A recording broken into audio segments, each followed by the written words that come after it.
Hello అండి, welcome to our channel. ఎప్పుడూ వంటలు కాకుండా ఏదైనా వెరైటీగా చేయాలని చెప్పి మా పాప ఈరోజు పనస తొన్నలు కొనమని గొడవ చేసింది. షాప్ దగ్గరకు పోయి అడిగితే 60 రూపాయలు డజన్ చెప్పారు. అయితే ఒక 2-3 డజన్లు కొంటే 120-180 రూపాయలు అయిపోతాయి. ఏం చేద్దామని ఆలోచించి దగ్గరలో రిలయన్స్ ఫ్రెష్ ఉంటే అక్కడ పోయి చూస్తే 30 రూపాయలు కిలో అక్కడ. ఇప్పుడు మీరు చూస్తున్న ఈ కాయ 6 కిలోలు ఉంది, అంటే 180 రూపీస్కి వచ్చింది. 180 కూడా పూర్తిగా పడలేదు, 175కి సరే ఒకసారి ట్రయల్ వేద్దాం అని చెప్పి వెరైటీగా దీన్ని కటింగ్ చేసి ఎన్ని వస్తాయి అసలు, ఇట్లా ఇంటికి తెచ్చి కటింగ్ చేసుకోవటం లాభమా బయట కొనుక్కోవటం లాభం చూద్దాం అని చెప్పి ఇది అయితే తీసుకురావడం జరిగింది. ఇది తీసుకొచ్చి కటింగ్ చేస్తున్నాను చూడండి. కటింగ్ చేసే ముందు చేతులకిను చాకుకి కొబ్బరి నూనె రాసుకోవాలి, లేదంటే దీంట్లో ఉన్న పాల లాంటిది కొంచెం గమ్మి మెటీరియల్ ఉంటుంది, అంతే అంటుకుపోయి వదలదు. కొబ్బరి నూనె రాసుకుంటే అది చేతులకు అంటుకోవద్దు. మొత్తం 2 చేతులకి చాకుకి బాగా కొబ్బరి నూనె రాసి ఈ విధంగా కట్ చేస్తే, కొంచెం మెల్లిమెల్లిగా కట్ చేస్తున్నాము, మాకు కూడా ఫస్ట్ టైం ఇది కట్ చేయటం. చేస్తున్నంతసేపు ఈ లోపల మీకు ఈ పనసకాయ గురించి కొన్ని విషయాలు చెప్తాను. ఈ పనస పండులో విటమిన్స్, మినరల్స్, యాంటీ ఆక్సిడెంట్స్ మరియు యాంటీ ఇన్ఫ్లమేటరీ మెటీరియల్స్ చాలా ఉంటాయి. ఇది ఈ సీజన్లో దొరికేటప్పుడు తినటం వల్ల చాలా ఆరోగ్య ప్రయోజనాలు ఉన్నాయి. ఇందులో సుమారుగా 100 గ్రాముల పనస తొనల్లో 150-160 క్యాలరీస్ ఎనర్జీ వస్తుంది. వేరే ఆయిలీ సబ్స్టెన్స్లో చూసుకుంటే చాలా తక్కువ క్యాలరీస్. అలాగే ఫైబర్, డైటరీ ఫైబర్ వచ్చి సుమారుగా 2.5 గ్రాములు ఉంటుంది 100 గ్రాముల్లో. ప్రోటీన్ వచ్చి 2.8 గ్రామ్స్. ఫ్యాట్ వచ్చి 1 గ్రామ్ కన్నా తక్కువ ఉంటుంది. 100 గ్రాముల పనస తొనల్లో 1 గ్రామ్ కన్నా తక్కువ ఫ్యాట్ ఉంటుంది. అలాగే విటమిన్ సి కూడా ఇందులో కొంచెం ఉంటుంది. మెయిన్గా పొటాషియం 2.8% వరకు పొటాషియం ఉంటుంది 100 గ్రాముల్లో. ఈ పొటాషియం ఎక్కువ అవటం వల్ల బీపీ ఇంకా నర్వస్ సిస్టమ్ కంట్రోల్లో ఉంటాయి.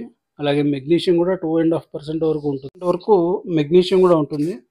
అలాగే విటమిన్ బి, యాంటీ ఆక్సిడెంట్స్ మరియు యాంటీ ఇన్ఫ్లమేటరీ. యాంటీ ఆక్సిడెంట్స్ ఏంటంటే కొన్ని క్రానిక్ డిసీజెస్ రాకుండా కాపాడతాయి. ఇందులో యాంటీ ఆక్సిడెంట్స్ కూడా కన్సిడరబుల్ లెవెల్లోనే ఉన్నాయి.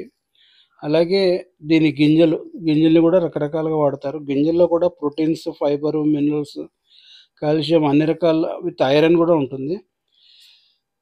గింజలు తినటం వల్ల కూడా చాలా లాభాలు ఉన్నాయి. గింజల్ని ఉడకబెట్టి తింటారు, కొంతమంది వేయించుకుని తింటారు, లేదంటే పొడి చేసి కూరల్లో కలుపుకుని కొన్ని రకాల కూరల్లో కూడా కలుపుకుని తింటారు. ఏ విధంగా అయినా ట్రై చేయొచ్చు. ఈ గింజలు తినటం వల్ల కూడా మంచి proteins, fibre, minerals, calcium, iron అన్ని రకాలు దొరుకుతాయి. గింజల్ని కూడా పారేయద్దు. గింజల్ని కాస్త ఒకసారి కొంచెం డ్రై రోస్ట్ చేసుకుని పొడి చేసుకుని కూరల్లో వేసుకుంటే కొంచెం టేస్ట్ వస్తుంది, దానివల్ల హెల్త్ కూడా మంచిది. అలాగే లేదంటే ఉడకబెట్టుకుని తింటారు కొంతమంది, లేదంటే మంటల్లో కాల్చి గింజలు తినేస్తారు కొంతమంది, ఉత్తి గింజలు కూడా. ఈ విధంగానే తినొచ్చు. ముఖ్యంగా ఇందులో ఉండే విటమిన్ బి నరాల బలహీనత రాకుండా కాపాడుతుంది. అలాగే మనకి సీజనల్గా వచ్చే చిన్న చిన్న వ్యాధుల నుంచి కూడా ఇది కొంచెం రక్షణ కల్పిస్తుంది. ఇంకా విషయానికి వస్తే 6 కిలోల పనస పండుని కోసాము. సగం కోసి అందులో సగం అంటే పావు మాత్రమే ఒలుస్తున్నాను. పావు ఒలిస్తేనే దాదాపు మాకు 3 డజన్ల, అంటే పావు కాయకి దాదాపు 3 డజన్లు వచ్చాయి. కాయ మొత్తం కట్ చేస్తే దాదాపు 12 డజన్ల పనస తొనలు వస్తాయి. బయట షాపులో అమ్మే రేటు ప్రకారం చూస్తే దాదాపు 700 రూపాయలు బయట కొనుక్కుంటే, తక్కువలో 50 రూపాయలు డజన్ వేసుకున్నా కానీ 600 రూపాయలు అవుతాయి. కానీ ఇది 175 రూపీస్కి వచ్చింది కాయ మనకి. 175 రూపీస్కి దాదాపు 12 డజన్లు. ఇంట్లో ఎక్కువ మంది జనాలు, ఫ్రెండ్స్ ఉండి బల్క్లో 4-5 డజన్లు కొనాలనుకున్న వాళ్ళు ఇలా కాయ తీసుకుని కట్ చేసుకుంటే చాలా తక్కువ పడతాయి. చూడండి, దాదాపు 3 డజన్లు, ఒకటి తక్కువ 3 డజన్లు, అంటే 35 పీసెస్ వచ్చాయి దాదాపు. సో మొత్తం కాయ వలిస్తే మనకి దాదాపు 12 డజన్లు వస్తాయి.